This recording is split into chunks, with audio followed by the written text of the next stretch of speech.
Hey everybody, hope you're doing well. Welcome to the second video of Tuesday, the British Day of Chewing.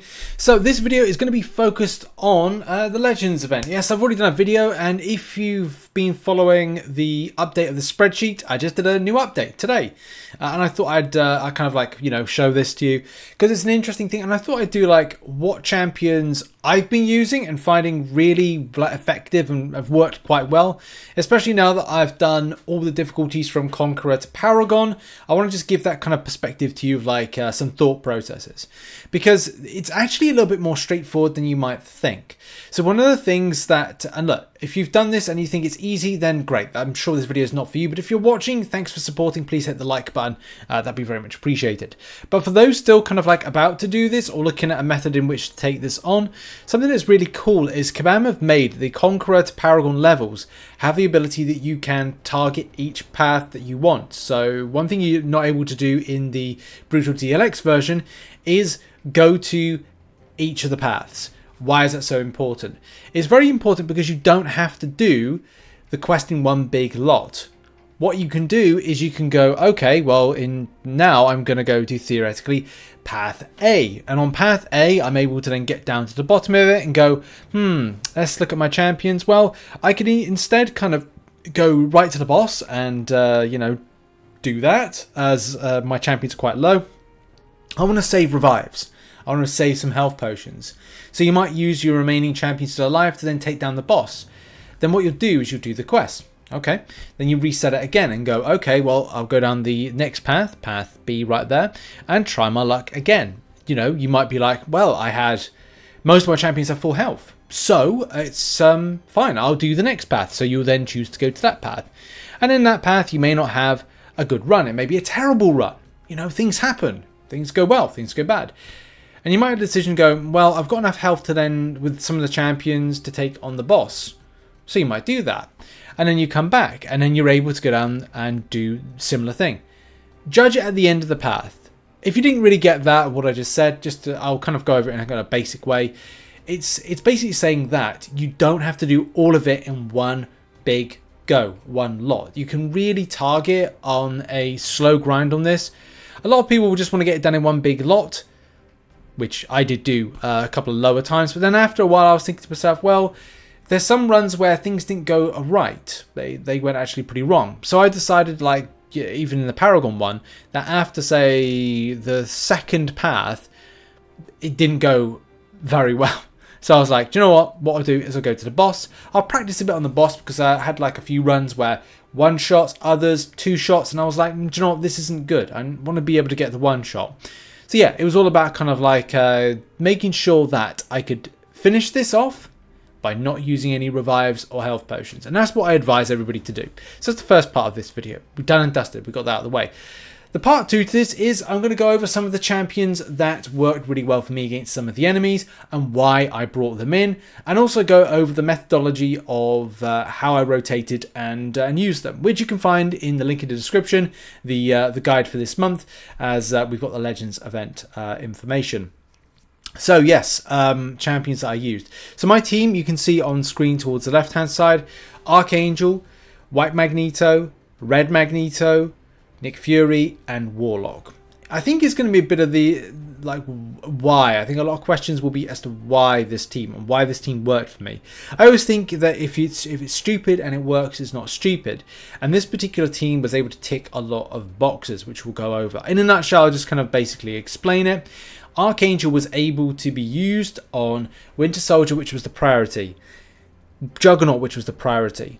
But what I needed to do is build pre-fights. As part of the kit for White Magneto, or Magneto House of X, he has a pre-fight that allows him to get a passive parry. Now, I'm not saying it is how you have to do it. It's something that worked very much for me. Getting that passive parry allowed me to go and take on Juggernaut. Because the champion has part of its kit standing immunity, which is debuff, do bear in mind that that passive parry is a passive.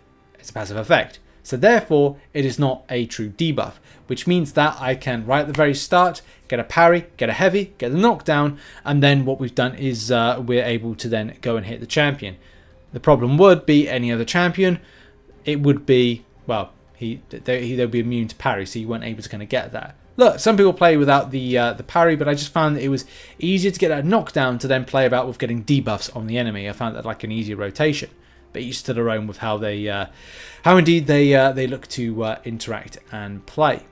Some of the other champions that I used for this one was Red Magneto. Because Red Magneto can do Winter Soldier, he can also do Vision, and as well he can do Wolverine. That's one champion for 3 fights, very effective.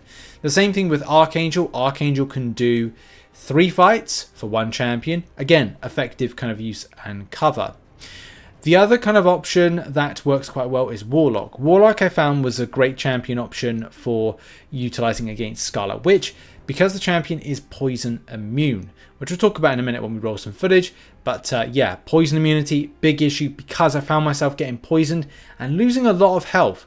And I found after I went through the various difficulties, that it was something of a go-to option.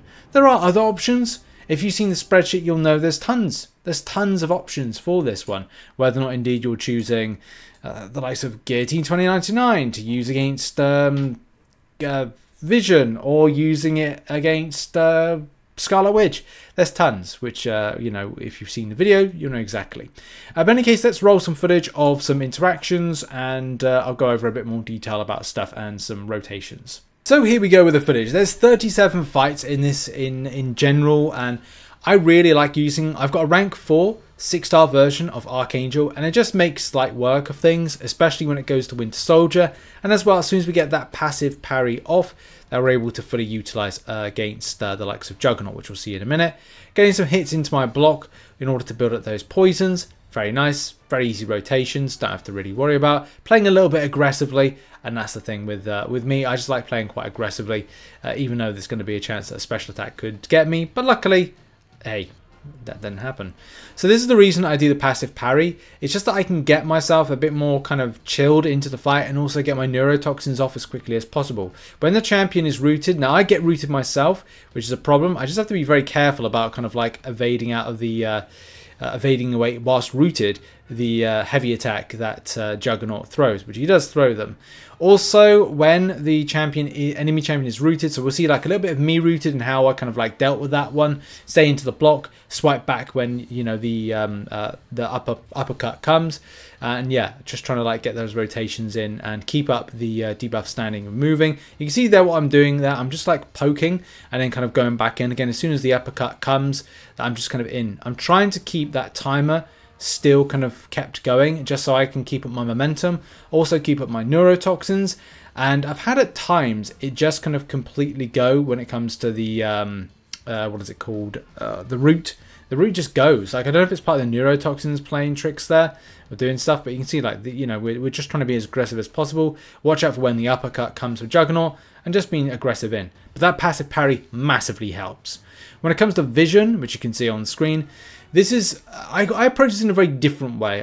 What I do is I get on the front foot for about 2 bars of power. So kind of like do 5-hit combos, get up my power and do it that way. I know a lot of people will just do parry heavy until, like, you know, their thumbs are numb and they've got all the prowess that they need. But what I do is I go out to get my power first.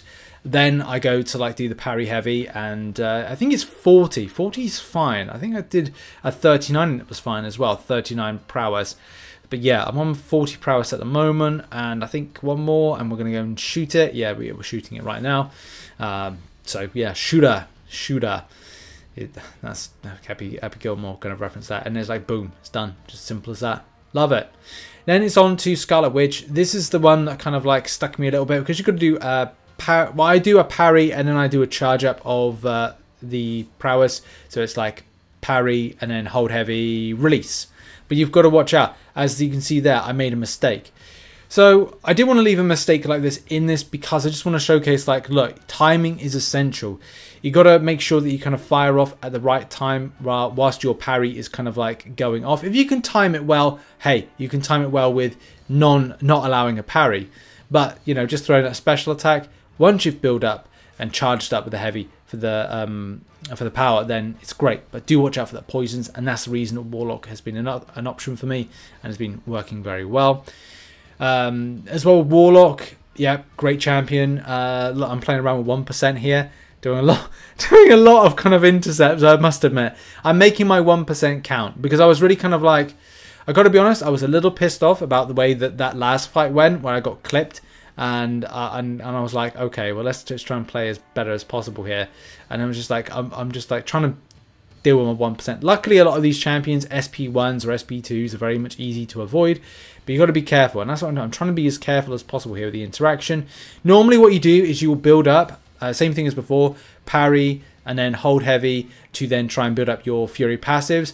But as I said, look, I can't get hit in the block. If I get hit in the block or do a parry, I'm toast. I'm toast. So I really can. I wanted to like parry and then hold the heavy attack in order to build the Fury passives. But look, when the going gets tough, the tough get going, and I had to do the best I could right there with it. In any case, I just wanted to do an update video and kind of look at a bit more the methodology. Even though I kind of covered it when I did the guide last week, I just wanted to make sure that I was kind of adding some more detail, but also kind of adding to my own personal detail of like what I did. I'm sure you played differently and with different champions.